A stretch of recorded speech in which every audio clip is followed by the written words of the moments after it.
Ayun, shout out po. Welcome to my YouTube channel, Roselski TV. Guys, andito tayo para mag-reaction sa isang vlog ni Gandang Amy.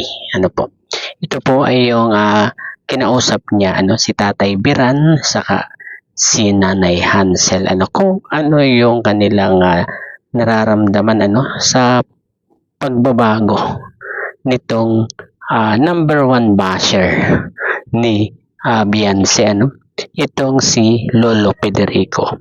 At bago po ang lahat, pakisuportahan po ang ama ng Kalingap, Kuya Val Santos Matubang, Ate Edna Vlogs at Kalingap Ram. At ayun na guys, at malalaman natin kung anong mga naging saloobin at naging naramdaman nitong mag-asawa sa pagbabago ni Federico. Ito po, unahin po natin si Nanay Hansel. Panoorin po natin. Sabi ko na sa'yo Oo. Nandun siya kagabi. Depensa. Kasi, parang may na-realize siya na mali ang kanyang mga. Okay lang naman po yung sa amin. Tao lang naman po tayo. Kaya nga. Nagkakamali. Nakita na sila ni Beyonce sa gabi. Oo nga daw. Sinabi ni Beyonce. Kung sabi niya, ito yung mga tao na hindi dapat iba. Di ba nakakatuwa? Oo. So, yun nga, sabi ko kay Mami Hansel, ang nararamdaman niya. Kung nga po kaya nga po ako kasi parang po ba na siguro po binigyan ka ng maliwanag sa kaisipan doon na sabi sa'yo po kami pa. Nagbago. Nagbago na parang na-realize niya. Ayan, Okay lang po, wala po yung kasi tao lang naman po tayo nakakasala sa Hindi ka nagtanim ng utang na ayan na galit. Ay, hindi po.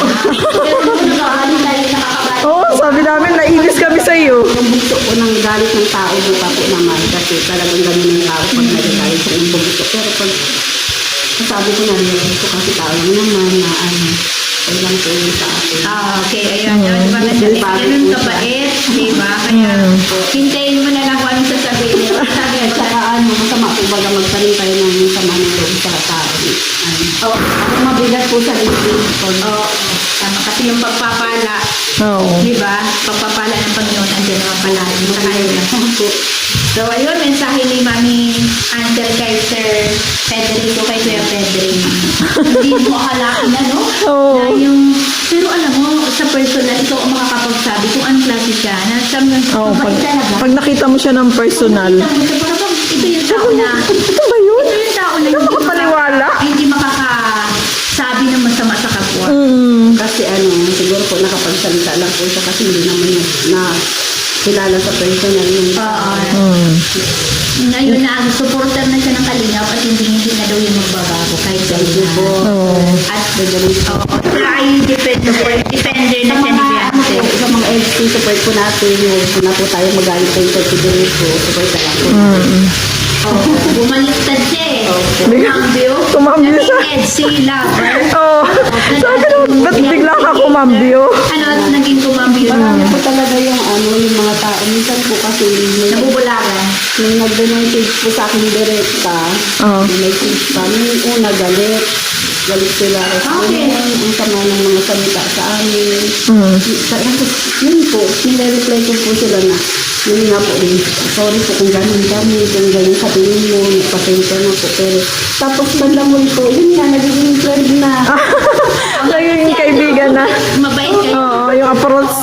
Yung una, galit po, nasa galit sa pero hindi po ako nakikipag- Sinusubukan lang siguro kayo. Tingnan nga natin. Malamang. Ito ay mga palaban. Ang sakit lang, Nadibdib. tapos pero hindi pa ako nakikipag away. Hindi, pinapaliwanagan ko naman po. Ganun. Di ba nakakatuwa? So, ibabalik mo yung kabutihan sa mga masasama kasi, di ba? Kaya bandang huli, nagiging friend ko. Nagiging... Mga yung mga supporters. Siguro po.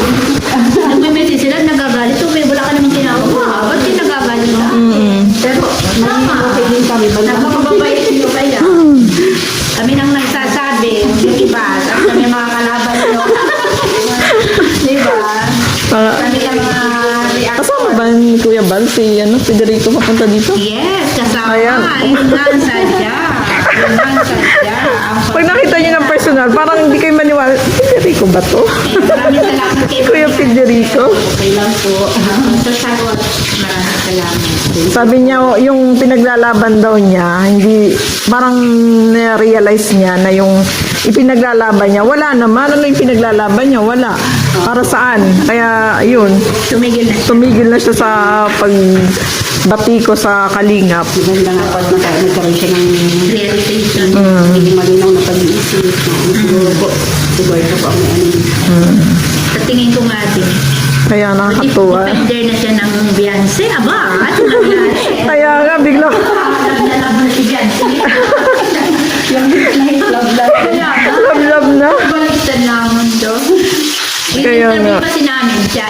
Yung mga pumapasok kasi sa akin, dumadaan muna sa grupo namin. Na-interview namin. 5 kaming grupo. 5 kaming member sa isang group. Ngayon yun, naging isa ng tawad. Hingi daw siya kung ano daw, hingi siya ng tawad sa inyo. Sabi niya. Ayan, salamat. Yun ang abangan ko. Nagkapunta na siya. Yun ang abangan ko ang pag-iilan niya. Yeah. At ayun guys, yung naging pahayag, naging pagsabi ni Nanay Hansel, napakalawak talaga ng pangunawa nitong pamilyang ito, At hindi tayo na magtataka kung bakit ganyan ang ating Lady Beyonce, Talagang mapagpatawad talaga itong si Nanay Hansel pala, At isunod po natin naman itong nasabi naman ni Tatay Biran. Ito po, panoorin po natin. Ba't paparating na? Magkakasunod kami. Nauna na kami. Babagal mo lang. Nauna na kami. Oy, Kuya Vera, ano mo ba? Marami, may tatanong kami sa'yo. Si Federico. Kilala mo si Federico Santos. Abay, papunta. Dito. Ano masasabi mo doon? Wala po. Wala na yung mga Wala na kayong galit. Ay, Wala na po. ako sinabihan ko siya. Nagalit kami sa kanya. dati po, oo. Pero Ngayon? parang naano ko lang. Wala na. Wala nang Wala na. Kasi love na niya ang EDSI. Sa po, hindi po tayo piling Tanim. tanim ng galit talaga sa isang tao. Alay mo, may lang siya talaga. Para lang niya yun. parang May pansin. plano siya. Baka nagpapapansin. Nagpapapansin siguro. Ganun. Papapansin. Nagpapapansin kaya Verana. Kasi bumaliktad na siya. Yung dating sinisiraan ng Kalingap, dinidepensa na ngayon ang Kalingap. lalo na si Beyonce. Defender siya ni Beyonce. Kasi anong nangyari at nagbago ngayon? Para bang, tinanong ko nga siya, anong gagawin mo pag nakita mo si Mami Hansel sa si Kuya Verana? Hingi daw siya ng tao. Oo. Hingi daw siya. Kami nakapag dyan sa Sa kanya? Oo, yun pala. Kasi hindi naman tayo pwedeng magtanim ng sama ng loob sa kanila. Tapo lang mga. Tama. Kaya sila'y pinagpapala dahil napakalawak ng mga pangunawa. Tama. Na maraming salamat. No? Kaya kinukuha na namin kayo ng pahayag kasi parating na sila. Nauna na kami. Salamat. Hindi kayo nagbabago. Ganun pa rin. Nakilala ko kayo doon sa lumanin ng bahay. Oo, Hanggang ganun ngayon, pa rin. ganun pa rin.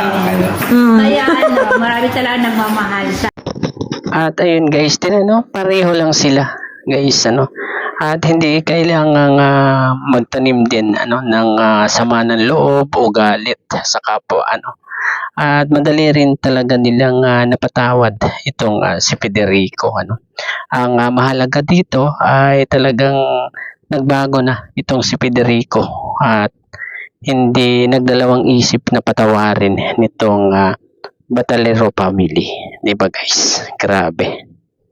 At ito pa guys, yung isa, dahil ito sa mga bashers na walang tiwala kay Kalinga Edo, na hindi raw sinuportahan si Lady Beyonce sa live selling nung isang gabi, 'di ba guys?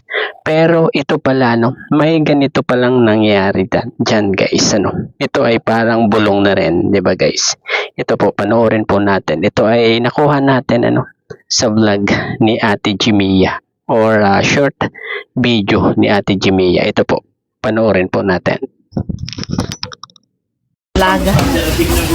Kasi maalis na rin sila papuntang Velvet. Magla-live selling. Nakain ba ng kambing si Beyonce? Nakain si Tibansi ng Oo daw, te. Ay, nako ka na. Ikaw, hindi. Hindi. Basta yung anak sa kay ano. Kay Vicky. Kay Valerie. Dati doon.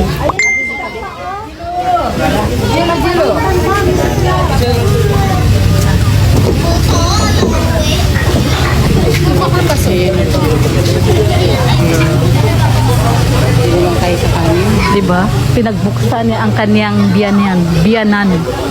Ah.